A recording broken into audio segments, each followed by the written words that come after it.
Sud Radio, 10h midi, Valérie Expert.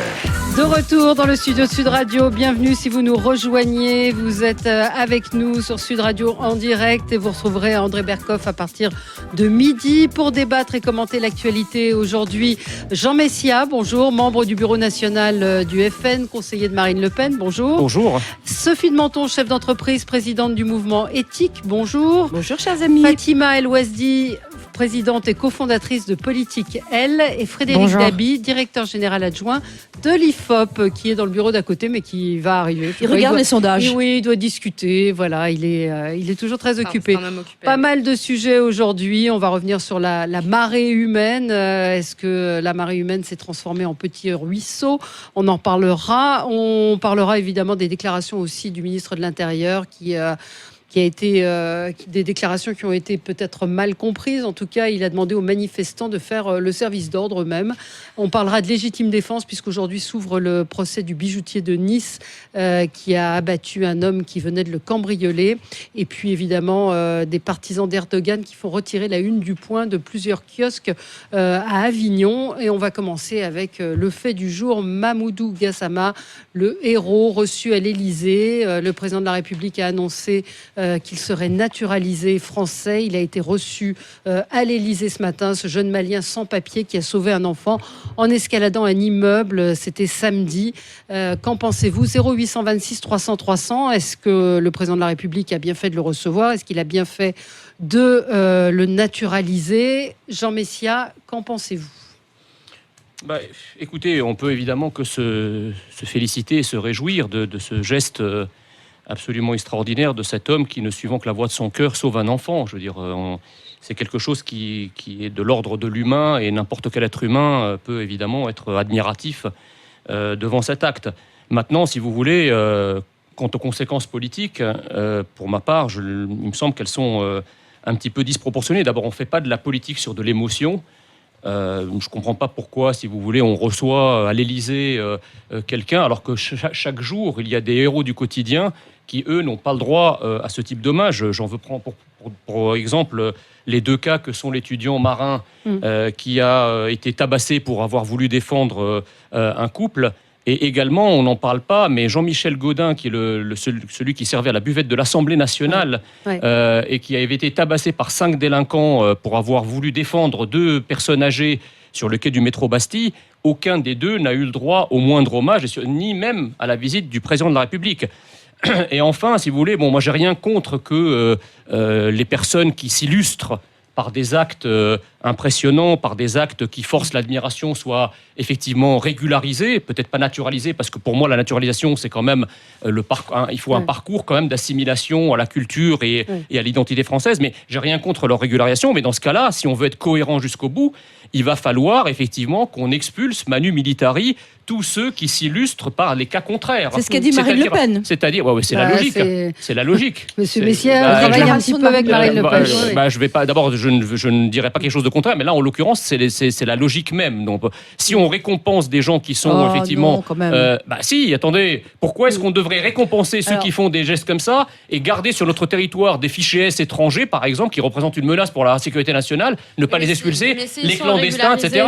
On est dans Moi, un je état pense de que, droit, alors, on va pas je vais juste expulser des gens sur non, la mais base c'est ça le problème. Je veux dire, l'état de droit ne saurait, si vous voulez, être une espèce de comment dirais-je, d'épouvantail qui nous empêche d'agir. L'état de droit, il est là pour protéger le droit, en l'occurrence. Donc là, ils sont hors la loi, ces gens-là. Bon, et je termine. Je crois qu'à chaque époque, ces héros. À chaque époque, ces héros, et à chaque système, surtout, ces héros. Effectivement, dans notre système, il n'est pas bon d'être, comme dirait le président Macron, un mâle blanc hétéro, parce que là, effectivement, vous n'avez droit à rien. Voilà. Alors, moi, je ne suis pas du tout... Un petit mot là-dessus. D'abord, ce type est un héros, quelle que soit sa couleur, quelle que soit, etc. Mais marin aussi. Oui. Mais il y a, c'est vrai, moi j'avais les larmes aux yeux en voyant ça. C'est vrai qu'il y a des héros du quotidien.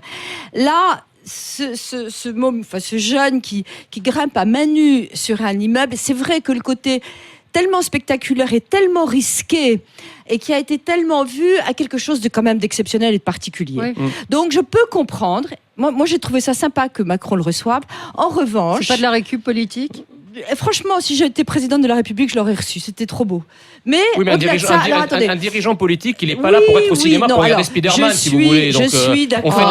On fait de la politique, on ne fait pas de la politique sur de l'émotion. Est-ce que je peux finir? Je suis d'accord sur le fait qu'il y a beaucoup trop d'émotions en politique. Et par contre, là où je pense qu'il a vraiment eu tort, c'est de le naturaliser là-dessus. Ouais. Parce que qu'il lui donne un boulot tout de suite, ça, je trouve ça vachement bien. Il va intégrer les sapeurs-pompiers. Il va intégrer les sapeurs-pompiers. Il va être naturalisé français. Je trouve ça extra qu'on lui donne un boulot tout de suite, qu'on lui dise vous êtes formidable. Et dans 6 mois, rendez-vous. Et dans 6 mois, rendez-vous, ou dans 3 mois. Ne serait-ce que pour l'exemple. Parce que là où je suis d'accord, c'est que d'abord, je suis très contente qu'il soit français, ce type, c'est un héros, il est formidable. Mais c'est pas possible de donner ce type d'exemple. Parce qu'il y a tous ceux qui n'ont pas l'occasion d'être des héros. Il y a le fait que ça se fait en 2 minutes. Donc, il fallait juste le délai. Et sinon, je trouve ça plutôt sympathique ce qu'il a fait. Comme la nationalité française se donne n'importe quand à n'importe qui, si vous voulez, ça ne me choque pas du tout qu'on la donne comme ça. C'est pas le sujet, là. Mais si, c'est la naturalisation quand même dont on parle. Fatima Loisy. Alors moi, je suis très contente pour lui. En fait, quand j'ai vu la vidéo, je me suis dit, ça se trouve, c'est une vidéo qui vient de l'étranger.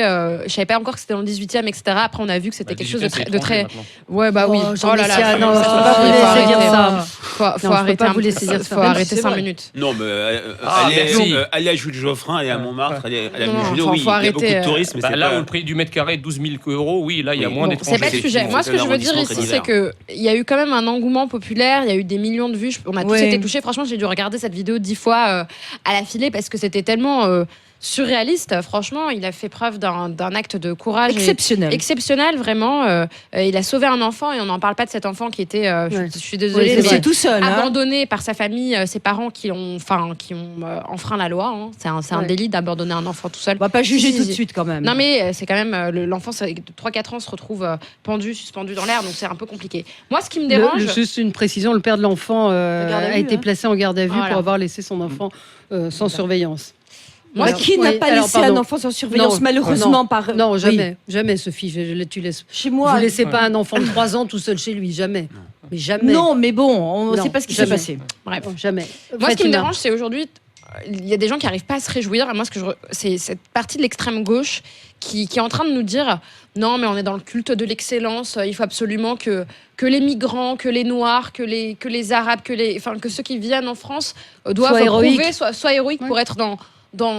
Et moi, je regrette un petit peu cela parce que ça nous empêche, en tout cas, de célébrer un moment qui devrait être plutôt universel et traverser à peu près tous les pans de la société, puisqu'on est tous contents que cette personne-là ait fait cet acte-là. Et moi, la nationalité française, je veux dire, c'est pas non plus quelque chose d'immuable qu'on peut pas donner aux gens. Je veux dire, c'est quelque chose qui doit être transmis et cette personne-là a envie. Qui lui transmet. C'est le président de la République. Mais vous l'auriez reçu si vous étiez Macron. Moi, je l'aurais reçu. Oui, moi aussi. Évidemment. Oui.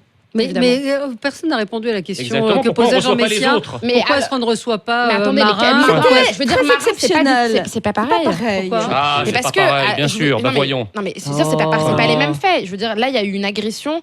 On connaît pas les termes de l'agression. Dans le cas de Marin et de Godin, les gens ont été tabassés. Ils ont été tabassés. C'est pas la même nature. C'est pas la même nature. Là, c'est des agressions. Je veux dire, là, il y a le sauvetage de quelqu'un. Il y a personne qui a été touché. Je veux dire, là, c'est des choses qui sont... quand on a quelque chose qui est fait sous le coup de la justice... On peut pas. Enfin, je veux dire, là, il y a un cadre. Ces personnes-là qui ont enfin, la personne qui a frappé Marin. Oui. Bon, la condamnation, elle est, je trouve, épouvantable. Je veux dire, moi, j'ai été très, très déçue par le verdict final. Maintenant, je suis désolée, on peut pas comparer tout le temps. Oui, mais c'est pas un acte héroïque. C'est pas un acte héroïque. C'est pas la même nature. Mais attendez, dans ce cas-là, Arnaud Beltrame, c'est pas un héros. Si on file non, mais c'est comme le gagnant de Roland Garros, par exemple. Arnaud Beltrame n'est pas un héros, d'après ce que vous dites. Mais j'ai pas dit ça. Nous avons dit que ce n'était pas la même nature d'acte. Il y avait un acte gratuit où il n'était pas obligé de s'interposer, où il y avait un risque incroyable. Et dans les deux autres cas aussi. Mais on n'est pas en train de dénigrer les autres héros. Je dis que ce type-là, mais pas du tout. Mais pas du tout, non. Vous êtes en train de dire que c'est un cas à part. Mais je vois pas en quoi c'est un cas à part. Oui, c'est un cas. Au final, le type, les deux personnes que j'ai citées, c'est-à-dire Marin et Jean-Michel Gaudin, ils l'ont payé de leur corps. Ils sont pour l'un d'entre eux handicapés. Donc c'est quand même, ça force quand même beaucoup plus l'admiration. J'ai pas dit qu'il fallait pas les recevoir. Mais là, vous êtes en train de faire une hiérarchie des choses, en fait. Personnellement, je suis très gêné par ces concurrences d'actes héroïques ou victimaires. Vous avez raison, monsieur Messia. C'est vrai que Marin a été héroïque, ce monsieur de la buvette. Il y a quand même eu une vraie mobilisation autour d'eux. Il y a eu pas même celle-ci. Même sinon.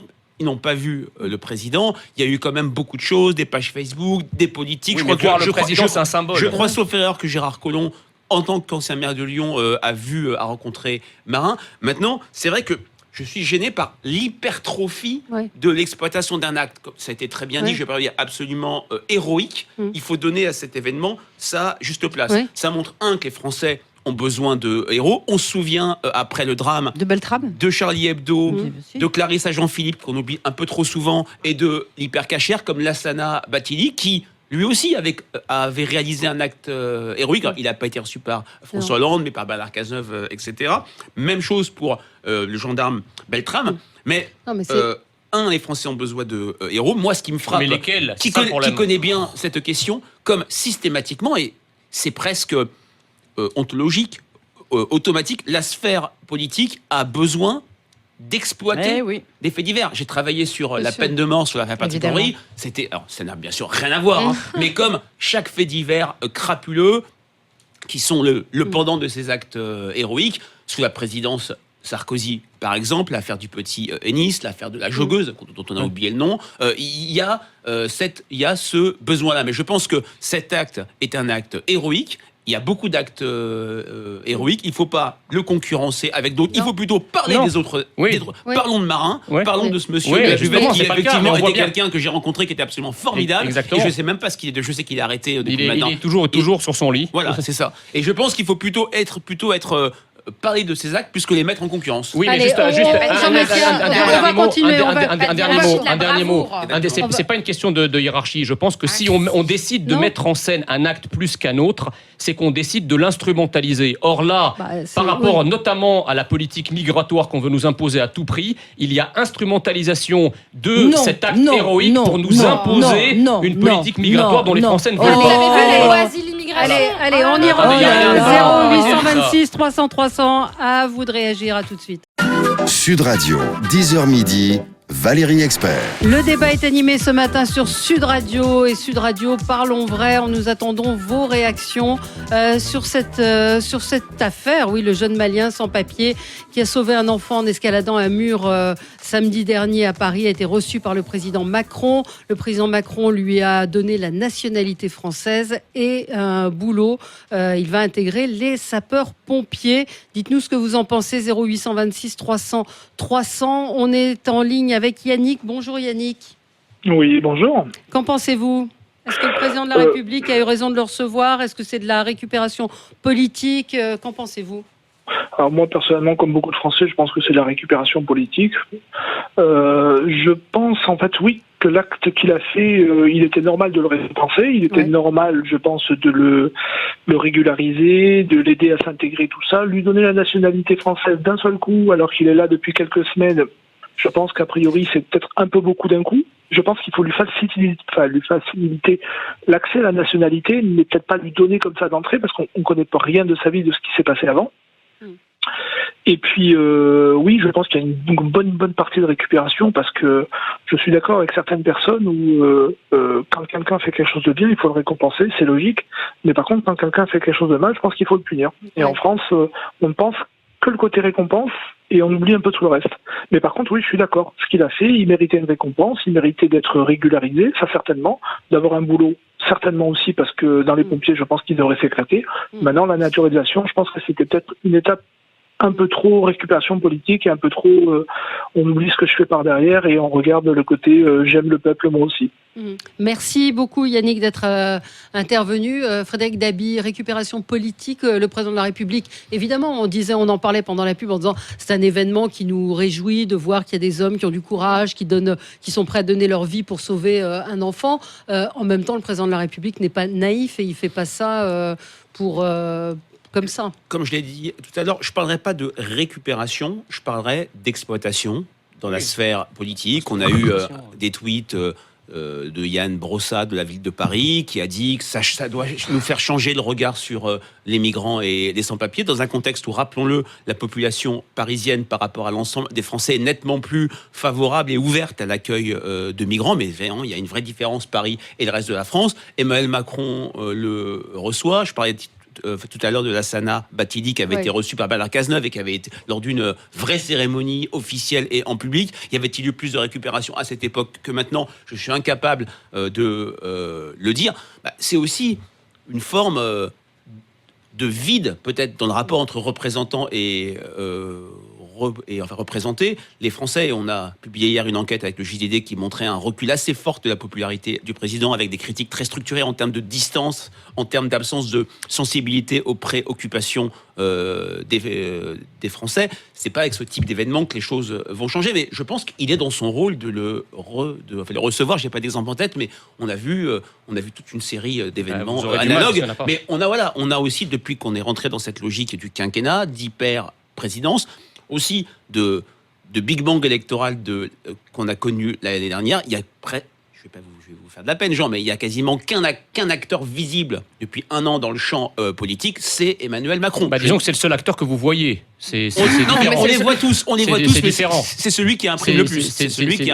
C'est différent. C'est le sondeur qui le dit. Ce qui m'étonne, si vous voulez, dans cette histoire, c'est que les premiers à s'être précipités pour parler des origines et de la race du sauveur, ce sont les gens de gauche qui immédiatement ont dit, regardez, un noir a sauvé un enfant, un clandestin d'origine malienne a sauvé... Donc pour des gens qui sont soi-disant dans l'antiracisme, en réalité ce qui les intéresse, c'est pas qu'un être humain ait sauvé un autre humain. Non, ils ont parlé d'un migrant sans papier. C'est que c'est quelqu'un d'origine africaine, d'origine malienne, noire, qui sauve un enfant, etc. Non, là je suis désolée, c'est le fait qu'il soit sans papier et migrant. C'est ça qui est incroyable, c'est que la gauche antiraciste est en réalité celle qui a une espèce de focalisation, de polarisation sur les races. Non, c'est un peu manomaniaque, je suis d'accord. Non, mais regardez les réseaux sociaux, enfin. Moi, ce que je disais tout à l'heure, c'est qu'il y a certains des gens qui sont proches du PIR, par exemple, du Parti des Indigènes de la République, qui disaient que c'était... Qui sont des racistes, oui. Alors, laissez-moi terminer, parce que depuis tout à l'heure, vous me laissez pas terminer, donc c'est un petit peu compliqué de mener un raisonnement à terme. Donc, Fatima Eloisi, qui disait clairement que c'était un petit peu le paradoxe, qu'ils étaient à la fois contents pour ce jeune Malien de la naturalisation, mais en même temps, c'est le culte de l'excellence. C'est ce qu'on attend en fait pour un bon noir. C'est un noir qui est un héros. C'est pas. Oh non, mais c'est ce que eux disent. Mais c'est pas moi ce que je dis. On sait très bien d'où ils viennent. On sait très bien leurs racistes. Ils sont racistes. Ils sont homophobes, antisémites. C'est leur façon de racialiser les choses. Ils sont vraiment pas. Moi, ce que je dis, c'est qu'il y a peut-être cette partie-là, mais quand Yann Brossa, qui est un homme de gauche élu à la ville de Paris, ce qu'il voulait dire dans son tweet que j'ai lu, c'est en fait, ayons un regard différent sur les migrants. Et c'est pas parce que alors ça, on essaie d'essentialiser les gens. Généralisation ridicule. Bien sûr que mais si. c'est pas l'essentialisation. Tout ce que j'ai envie de vous dire, c'est que c'est pas de l'essentialisation et que juste là, il voulait montrer que voilà, il est temps d'avoir un regard différent. C'est pas aussi caricatural, c'est-à-dire que personne, je pense, n'a dit que tous les migrants étaient des délinquants, des salauds à renvoyer. Et personne ne dit à l'inverse ou ne doit dire que tous les migrants sont des types formidables. On a l'impression qu'on bascule un petit peu dans le culte de l'excellence. Moi, je crois que c'est pas une honte. Pourquoi vous parlez de ça comme si c'était quelque chose de... Mais en fait, c'est pas moi. Le culte de l'excellence, la méritocratie républicaine, par définition, dans tous les domaines, et quels que soient les gens et leurs origines. Voilà, c'est pas quelque chose de scandaleux, parce que je crois qu'on s'est clairement exprimé, nous ne sommes pas d'accord avec vous, c'est clairement exprimé. En revanche, il y a quelque chose aussi qu'on n'a pas dit, c'est que c'est quelque chose de gratuit, d'héroïque, de gai. Il a réussi à le sauver. Mais ça fait tellement du bien. Mais oui, ça fait du bien. D'accord, recevoir les victimes, mais je comprends, il pourrait y passer ses journées aussi, Emmanuel Macron. Là, c'est juste, il a réussi, c'est un héros, il est monté, c'est vraiment comme dans les films, c'est formidable, on a envie de ça. Mais c'est pas un film, c'est ça le problème. Mais c'était un film heureux comme on a envie d'en voir. Le président de la République, il n'est pas dans un film. Exactement, oui, mais nous avons besoin, nous les Français, nous avons besoin de succès, et moi je trouve que c'est un merveilleux succès, et il y a tous les ingrédients en même temps. C'est vrai qu'il est ridicule de penser que tous les migrants doivent absolument faire des actes héroïques pour arriver à être naturalisés, etc. Mais les gens ont du bon sens et ils sentent bien dans cette émotion. Oui, il ne faut pas être dans l'émotion, mais c'est quand même quelque chose de beau et de réussi. Et c'est tellement rare qu'on célèbre quelque chose de réussi. Là, il est monté, tout seul, il a réussi. Personne n'a dit le contraire. L'interrogation, elle est sur la récupération politique, encore une fois, sur l'exploitation politique. Et qui a exploité pour l'instant, à part Marine Le Pen ? De la République. Vous plaisantez ? Non, c'est Marine Le Pen qui l'a naturalisé.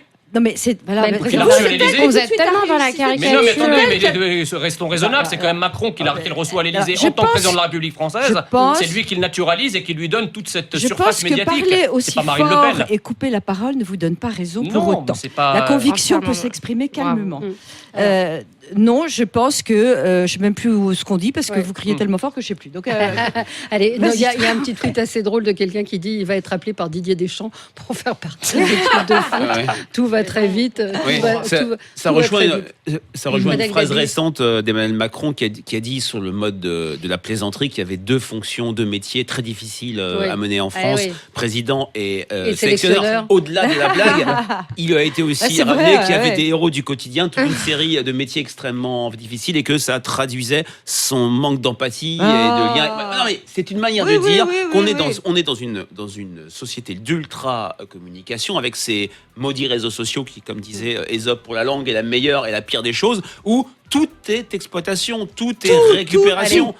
Allez, on se retrouve dans un instant. On va parler légitime défense et puis on va parler marée humaine. À tout de suite. Sud Radio, 10h midi. Valérie Expert. De retour avec vous dans le studio de Sud Radio. On va revenir sur la marée humaine, enfin marée humaine modérée, mais bon, Besancenot disait ne nous retirez pas nos...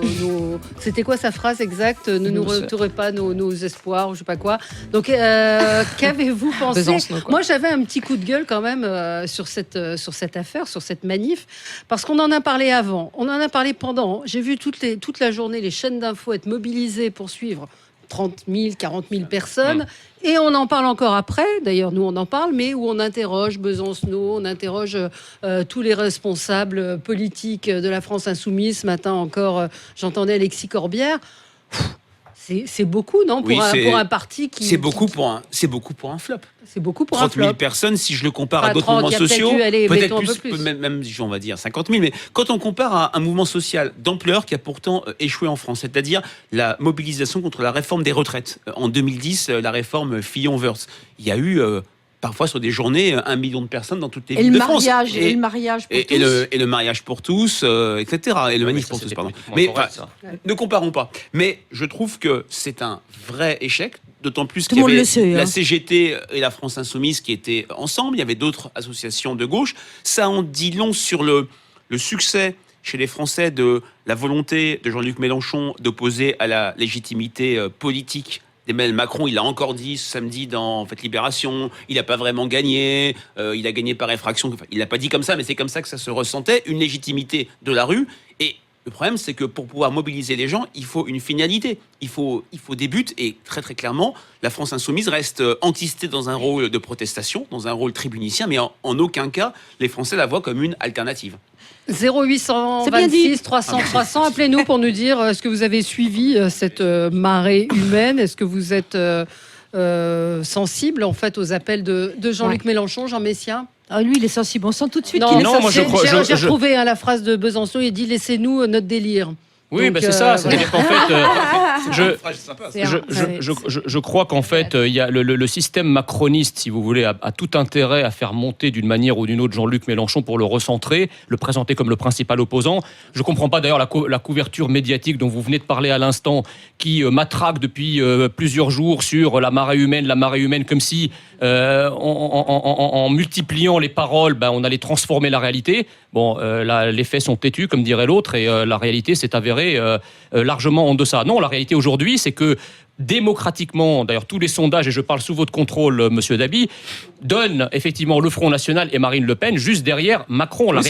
La réalité démocratique, c'est que en termes de poids électoral, Marine Le Pen est la première opposante à la politique de Macron. Alors nous, on est dans une opposition, si vous voulez, pas dans la rue, mais on est dans une opposition qui, pour l'instant, est une opposition démocratique, juste une arithmétique électorale. Bon, enfin, surtout, la question était que c'était finalement des zozos qui étaient dans la rue, que les Français n'y croient pas, qu'ils n'ont rien à proposer, que c'est effondrant. Et ce qui est effondrant aussi, je suis d'accord là avec vous, c'est le buzz médiatique autour de tout. On annonce une marée humaine. D'abord, c'est très intéressant parce que le nommer marée humaine, c'est une fake news avant que ça arrive. Oui, mais ils ne seront pas payés, les journalistes, pour ça, c'est ça. Donc, marée humaine, c'est n'importe quoi. Il y avait une phrase très drôle du Premier ministre qui a dit que l'indice des marées semblait très bas, comme on dit dans son pays. Donc, voilà, ça n'a... Je crois qu'il faudrait vraiment que les médias arrêtent d'en parler, ça n'a pas de sens. Ils sont en train de bloquer le pays parce qu'ils ne savent pas quoi faire d'autre et ils n'arrivent pas à le bloquer. Grâce au ciel, je pense que c'est navrant. Oui. Fatima Eloisi. Bon, il y a quelques semaines de cela, tout le monde débattait sur les plateaux, moi y compris, de la convergence des luttes. Comment Comment on va réussir, comment ces mouvements, ces syndicats, comment la France Insoumise va réussir à mobiliser les Français dans la rue pour la réforme de la SNCF, en les mobilisant en plus sur des choses qui sont fausses, à savoir la privatisation du capital SNCF qui est fausse, parce que dans le projet de loi, il est très clair que les capitaux resteront publics, c'est je crois dans le premier article de ce projet de loi. Deuxièmement, sur le point un peu capital du statut des cheminots qui n'est pas... qui reste sanctuarisé pour les gens qui ont déjà ce statut-là, mais qui ne le sera plus pour les nouveaux embauchés, etc., etc. Ensuite, on avait je sais pas, un pot commun de toutes les revendications, un peu d'EHPAD, un peu de prison, un petit peu de ci, un petit peu de ça, ce qui fait qu'en fait, il n'y a pas de vision commune, ce qui fait que, bien évidemment, ces manifestations sont aujourd'hui un échec, et un échec des mobilisations. On n'a pas, moi je pense à la photo d'Alexis Corbière de France 98, voilà, on n'a pas cette marée humaine dans la rue, et on n'a pas du tout de vision. Et je rejoins un peu ce que disait Monsieur Dabi, parce que finalement, Jean-Luc Mélenchon, qui se pose comme... un petit peu le leader du peuple dans la rue. Il n'a pas réussi aussi à créer un consensus avec les syndicats. Il organise ses propres manifs de son côté. La CGT organise sa manif à droite, etc., etc. Bref, moi, ce que je vois, c'est qu'aujourd'hui, la gauche et les syndicats continuent de ne pas avoir de socle commun, d'unité dans le leadership, ce qui fait que je pense que les prochaines luttes sociales, s'il y en aura, se concluront par le même échec. Alors, on a Bernard en ligne avec nous. Bonjour Bernard. Oui, bonjour tout le monde. Bon, moi c'était pour les manifestations, c'était pour la sécurité, d'après ce qu'a dit le Premier ministre. Oui. Alors, il y a deux sortes de sécurité dans une manifestation. Il y a la sécurité intérieure à la manifestation qui doit être fait effectivement par les gens qui l'organisent. Autrefois, on appelait ça les gros bras de la CGT. Oui. Et il y a la manifestation extérieure avec la destruction des magasins et tout ça qui doit être faite par la police. C'est ça la sécurité extérieure est faite par la police. Alors ce que je trouve un peu embêtant dans ces manifestations, c'est que la police soit mal employée. C'est-à-dire, avant qu'il y ait un défilé, il y a des réunions avec le préfet, les hauts gradés de la police, et tout le monde sait par où ça va passer. Et il y a des endroits sensibles, et plutôt que de mettre des policiers statiques, on devrait mettre un peu de police mobile autour des manifestations, pas dans la manifestation. Voilà, et on arriverait peut-être à limiter le nombre de casseurs. Parce que s'ils rentrent dans la manifestation, effectivement, c'est aux gens qui organisent. Et puis, vous savez, si c'est les gros bras de la CGT qui vont virer Pierre, Paul ou Jacques, on ne sera pas embêté par la Ligue des droits de l'homme, on ne sera pas embêté par la gauche française, et on ne sera pas embêté par SOS Racisme. Donc, par contre, si c'est des policiers, alors là, tout le monde vous tombe dessus. Ouais, donc, problème de sécurité, selon vous. Peut-être on va réécouter les propos du ministre de l'Intérieur pour savoir, pour comprendre de quoi vous parliez, si nos auditeurs de Sud Radio n'ont pas entendu. C'est Gérard Collomb qui s'exprimait à propos de ces Black Blocs. Écoutez. Ce qui est étonnant, par contre, c'est que des Black Blocs puissent intervenir au milieu d'une foule qui finalement ne réagit pas. Je crois que si on veut garder demain le droit de manifester, qui est une liberté fondamentale, il faut que les personnes qui veulent exprimer leur opinion puissent aussi s'opposer aux casseurs et ne pas, par leur passivité, être d'un certain point de vue complices de ce qui se passe. Voilà, Jean Messia. Juste, alors, trois choses. La première, c'est qu'effectivement, la soi-disant marée humaine, au final, ça n'a été en fait qu'un artefact monté en épingle par des médias complètement populistes de droite, comme chacun sait, pour finalement donner une sorte de petite vaguelette. Bon, c'est la première chose. La deuxième chose, c'est qu'il y va aussi de la crédibilité de Jean-Luc Mélenchon. C'est-à-dire que quand on annonce depuis 6 mois ou 8 mois des déferlantes, des tsunamis, des lames de fond, des marées humaines, et qu'à chaque fois on se retrouve avec presque autant de personnes que celles qu'il y avait au congrès du FN qui étaient souscrits au mi-temps, ça pose un problème quand même de légitimité. Il y a si peu de monde au congrès du FN ? 30 000, c'est pas si peu de monde. Je ne connais pas un parti qui est capable d'en faire autant. Ça, c'est la deuxième chose. La troisième chose, concernant les violences, il est évident, si vous voulez, et là, pour une fois, je suis d'accord avec les propos du ministre de l'Intérieur. Effectivement, quand vous avez il n'y a pas de cloison étanche, en quelque sorte, entre les manifestants, les slogans des manifestants et la violence des Black Blocs. C'est-à-dire que quand vous avez une sénatrice avec son écharpe tricolore au milieu de la manifestation, Esther Benbassa, qui arbore un panneau « Plus de cannabis et moins de police », quand vous avez Emmanuel Macron, l'effigie d'Emmanuel Macron déguisé en officier SS, c'est une honte. quand vous avez des slogans du style « La police tue, la police assassine », etc., il y a une espèce de continuité idéologique entre le corps des manifestants et ces violences. Simplement, il y a une violence verbale d'un côté et effectivement qui se traduit par une violence physique de l'autre. Mais il y a un continuum idéologique, un continuum verbal entre les deux groupes. C'est vraiment ça qui est scandaleux. Oui, et sur les propos du ministre de l'Intérieur, vous les comprenez évidemment, c'est ce que je viens d'expliquer. Oui, c'est-à-dire qu'en fait... mais de dire, en gros, c'est aux manifestants de faire la police. Mais les manifestants ne pourront pas faire la police parce que ce sont des leurs. C'est ça. Ils sont des leurs, les Black Blocs. Je trouve ça... Quand même pas tous les gens qui manifestent. Idéologiquement, ils sont quand même assez proches. Sophie de Menton. Dire que je trouve ça assez malin. Parce qu'il faut aussi renvoyer les gens à leurs propres responsabilités. Alors, il ne s'agit pas d'éloigner complètement la police et de ne pas encadrer une manifestation. Il s'agit de mettre un peu les syndicats dans leurs responsabilités, qui n'en ont rien à faire qu'il y ait des casseurs, qui défilent et qui laissent faire. Et ben, moi, je suis pour la responsabilité individuelle. Et il y a un moment où on confie aux syndicalistes, dans leur rang, de faire la police. Point barre. Moi, j'ai vu des photos sur Twitter de personnes qui avaient des panneaux cassons du McDo, en fait. Donc, je veux dire, même parmi les manifestants, il y en a qui pensent qu'il y a justement, on va leur renvoyer un peu à eux-mêmes. Alors voilà. Frédéric Dabi. Oui, mais ça les renvoyait aussi à leur propre responsabilité d'incitation à la violence. Et ils sont coupables. C'est comme, je pense que ça ne devrait pas rester impuni. Je veux dire, mettre la tête de Macron sur un pic, des menaces de mort, etc. Ça commence à bien faire. Non, on n'a pas le droit de tout dire. Ce serait imaginer que ce soit dirigé envers quelqu'un d'autre. Je ne vous raconte pas le type de procès qu'on aurait. Oui, non, je partage quand même ce qui vient d'être dit. C'est vrai que dire que les responsables des différentes manifestations et quand même beaucoup d'organisateurs sont complices des Black Blocs, je ne dirais pas ça, c'est très exagéré. Par contre, c'est vrai que quand on voit la teneur des slogans, quand on voit les affiches, il y a une véritable radicalité avec l'importation du conflit israélo-palestinien au premier rang, la police tue, etc.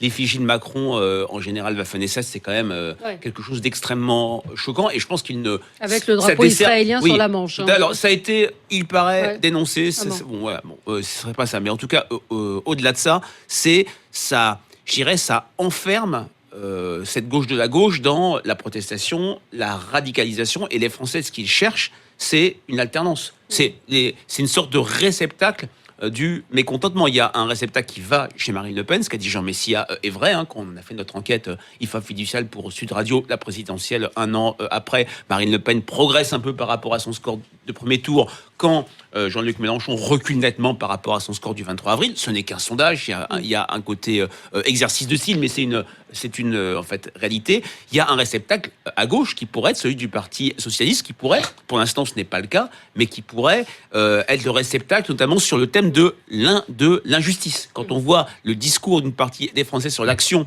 du président de la République, ça s'inscrit dans les APL, ce n'est pas juste, l'impôt sur la fortune, ce n'est pas juste. Donc ça pourrait être un réceptacle plus crédible que la France Insoumise, même si en ce moment, électoralement, le Parti Socialiste est en vraie difficulté. Pas historiquement, je veux dire, le PS, historiquement, c'est quand même lui qui a gouverné la France une partie des 40 dernières années. Il y a ce problème d'exercice du pouvoir, bien sûr. On nous a expliqué pendant un an maintenant que le PS avait disparu dans les méandres de la recomposition voulue par Macron de la vie publique, la disparition des anciens systèmes, etc. Je ne comprends pas comment on peut aujourd'hui dire que c'est le PS qui a représenté les 40 ou 50 dernières années, qui va représenter aujourd'hui l'avenir. Je n'ai pas dit ça. Ou qui est une alternative. J'ai parlé crédible. de réceptacle du mécontentement qui est peut-être plus crédible que celui de la France insoumise, quand bien même, vous avez raison, électoralement, même s'ils se sont le PS plantés, c'est quand même plus crédible que Mélenchon. Allez, on se retrouve dans un instant. On va parler de la légitime défense avec le procès de ce bijoutier à Nice qui comparaît devant la cour d'assises des Alpes-Maritimes. Meurtre ou légitime défense, on en parle. 0826 300 300, à tout de suite. Sud Radio, 10h midi, Valérie Expert. De retour avec vous dans le studio de Sud Radio. On est ensemble avec Frédéric Dabi, directeur général adjoint de l'IFOP, Fatima El Ouazdi, présidente et cofondatrice de Politique Elle, Jean Messia, membre du bureau national du FN, conseiller de Marine Le Pen, et Sophie de Menton, chef d'entreprise, présidente du mouvement Éthique. C'est aujourd'hui que s'ouvre le procès du bijoutier niçois qui est accusé de meurtre pour avoir tué en 2013 l'un de ses braqueurs. Meurtre ou ou légitime défense. C'est ce sur quoi doit se prononcer la Cour. C'est difficile, évidemment, pour nous de juger ce cas précis, mais il y a eu toute une pétition, il y a eu plus d'1 million de signatures dans une pétition de soutien à ce bijoutier, Sophie de Menton, et c'est vrai que l'émotion est évidemment grande quand on parle de ce elle type est de énorme, cas. et puis on a encore le témoignage de quelque chose qui est très traumatisant, c'est que la justice n'est pas juste. Pourquoi la justice n'est-elle pas juste ? Parce qu'elle juge en droit. Et si on définit la définition exacte de la légitime défense, vous avez un mec qui vous a attaqué, agressé, volé des bijoutiers, mais il court, il est loin, vous n'êtes pas vous-même agressé. Si vous faites quelque chose, vous n'êtes pas en état de légitime défense. Donc ça, c'est une perception d'injustice de la justice, et moi, ça me frappe très souvent, et c'est très grave. Moi, je trouve qu'un mec de 72 ans, une bijouterie, c'est risqué. La bijouterie en bas de mon bureau, boulevard de la Tour Maubourg, a été attaquée. Les mecs, ils les ont fermés 3 semaines pour traumatisme, etc. Tous les bijoutiers s'attendent à être attaqués un jour ou l'autre. Eh ben, il y a un type, oui, il y a des circonstances effectivement indéfendables. Je crois qu'on n'a pas le droit. Il avait un port d'armes, il n'avait pas de port d'armes, Il etc. avait un port d'armes, non ? Non. Je crois qu'il est aussi poursuivi pour détention abusive d'armes. Oui, exactement, qu'il n'avait pas de port d'armes. Donc la légitime défense, c'est louer le curseur. Et moi, je trouve que 10 ans de prison, franchement, il y a une question de bon sens. Il risque 30 ans de prison, il risque plus que 10 ans de prison. Il y avait 10 ans en appel. Oui, mais il risque 30 ans de prison s'il est condamné pour meurtre. C'est monstrueux, c'est pas possible. Moi, si vous voulez, évidemment, en tant que respectueux de l'état de droit, pour le coup, et du droit tout court, la notion de légitime défense a effectivement une explication, en tout cas une définition très claire dans les textes juridiques. Maintenant, on nous a quand même expliqué ces 30 ou 40 dernières années qu'il appartenait au droit d'évoluer en fonction de la société. C'est ce raisonnement qu'on a utilisé, par exemple, pour toutes les questions sociétales. Il fallait que le droit s'adapte à la société. Or, effectivement, depuis une 40aine d'années, on ne peut pas dire que la criminalité, la délinquance, tous les risques auxquels sont confrontés les Français au jour le jour aient diminué. Bien au contraire, on voit bien que les forces de l'ordre aujourd'hui sont totalement débordées par rapport aux risques terroristes, par rapport à la montée en puissance de la délinquance. On a encore vu l'actualité à Marseille. Donc, la question, c'est est-ce qu'aujourd'hui, l'État a encore les moyens de nous garantir le monopole de la violence légitime ? Ça, c'est la question que je pose. Et moi, la réponse que je lui donne, c'est non. Parce que rien que par rapport, par exemple, au risque terroriste, je veux dire, quand la menace, le risque peut venir de n'importe où, n'importe quand, par n'importe qui, je veux dire, la police, elle ne peut pas faire face à ça. Et donc, cette notion de légitime défense qui a été très restrictive, qui est allée en étant très restrictive ces dernières années, doit être reposée sur la table, et il faut effectivement ouvrir ce débat. Alors après, si vous voulez, il y a l'application de la loi. Je pense que la justice aujourd'hui est le bastion, en quelque sorte, le dernier bastion du 68-ardisme politique, pour lequel, à chaque fois qu'on a une victime, c'est toujours la faute de la victime, quasiment jamais la faute du délinquant. Il y a une application de la loi qui n'est pas suffisamment sévère. Donc, d'une part, il faut de la sévérité dans l'application des lois. Il faut revenir à un État qui soit un véritable État, qui ait les moyens d'imposer l'ordre, de protéger ses citoyens.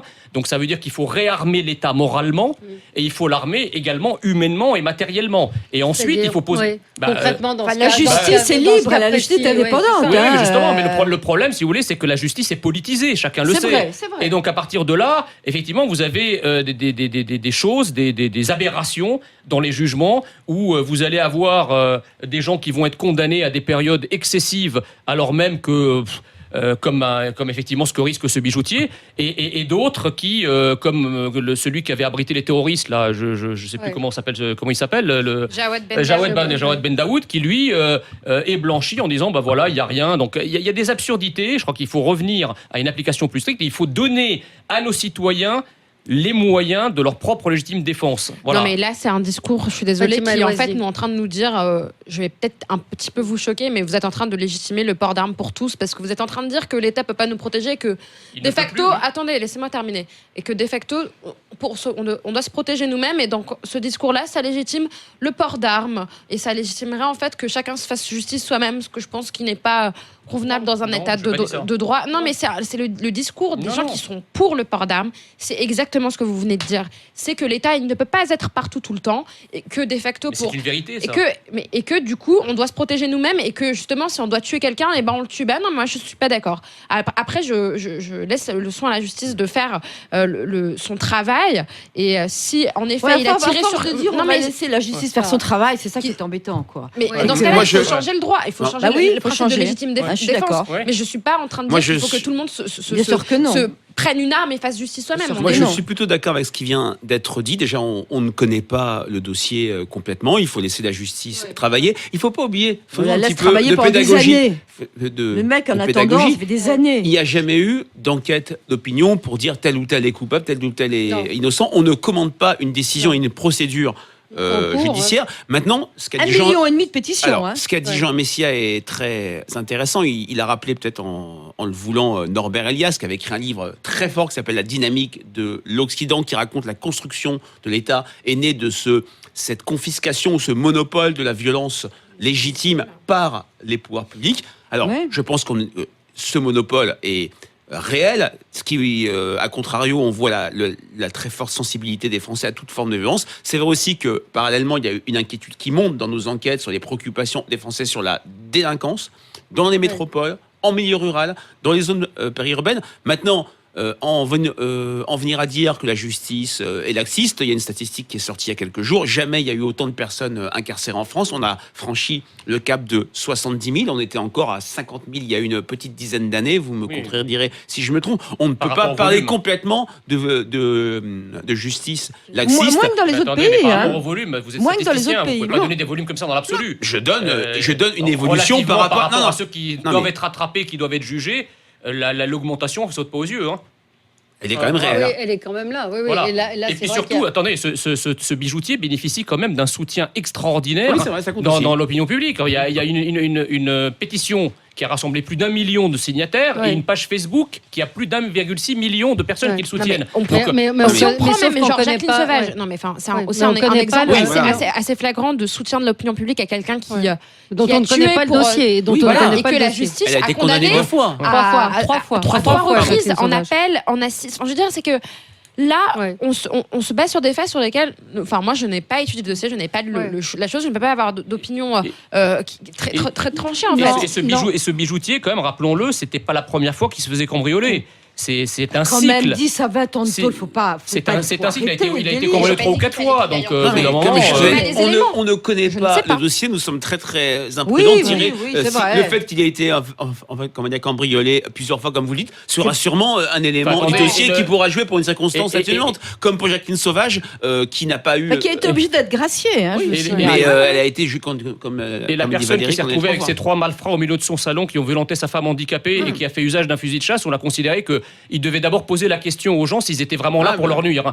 Attendez, c'est quand même absurde quand même. Mais c'est vrai que ce que disait Sophie, la situation, on parle de Paris parce qu'on connaît Paris, mais de Paris, passer devant une bijouterie, j'étais frappée dans le 6e arrondissement de voir, il y avait des grilles, et la bijouterie était ouverte, c'était une toute petite bijouterie, et le voisin que je connaissais m'a dit, il s'est fait braquer déjà 4 fois dans la journée. S'il y avait un état de droit, si l'État avait les moyens, si l'État avait les moyens... On ne peut pas mettre un policier derrière chaque citoyen. Voilà, donc alors qu'est-ce qu'on fait ? On accepte la criminalité, on peut pas non plus armer tout le monde.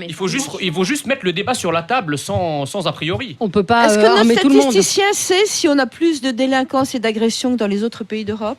Non, je pense que la comparaison n'est pas très facile là-dessus. Je sais pas, en Allemagne, il y a plus, à mon avis, d'agressions, mais la population est tellement plus nombreuse. Allez, merci, c'est fini pour aujourd'hui. On a André Berkoff qui vient d'arriver. Quelle chance Quelle chance André Berkoff qui sera avec vous à partir de midi. Et de quoi allez-vous parler, cher André ? Je vais parler de quelque chose dont on ne parle pas beaucoup, ce qui se passe en Angleterre avec Tommy Robinson, qui a été mis en prison, et c'est une histoire assez extraordinaire. Alors, qui est Tommy Robinson ? Alors, Tommy Robinson, c'est quelqu'un de l'English Defence League, marqué à droite. Et la chose extraordinaire, c'est qu'il était au procès, vous savez, de ce gang de Pakistanais qui ont esclavagisé et mis en esclavage sexuel un millier de filles à Telford et à Rotterdam. Il filmait ça, et on l'a mis en prison parce qu'il filmait. Et on n'a pas le droit d'en parler en Angleterre. C'est beau l'Angleterre. Perfide Albion. De quoi allez-vous parler encore ? Et puis je vais parler évidemment des syndicats. Et enfin, je vais parler de la buraliste de la Une du Point. La une du Point, oui, je voulais qu'on en parle, on n'a pas eu le temps, donc ça tombe bien, le débat continue sur Sud Radio. Toujours. Effectivement, cette une consacrée à Erdogan, le président turc, avec des manifestations un petit peu partout en France, et ou même à Avignon, on a été obligé de retirer les affiches des abribus et en 2018, et des il faut une police municipale pour protéger un kiosque. Ouais. Oh là là. Allez, on n'a pas eu le temps d'en parler, mais vous le ferez avec André Berkoff, 0826 300 300. Vous êtes bien sur Sud Radio, à l'écoute de Sud Radio. Bonne journée à vous.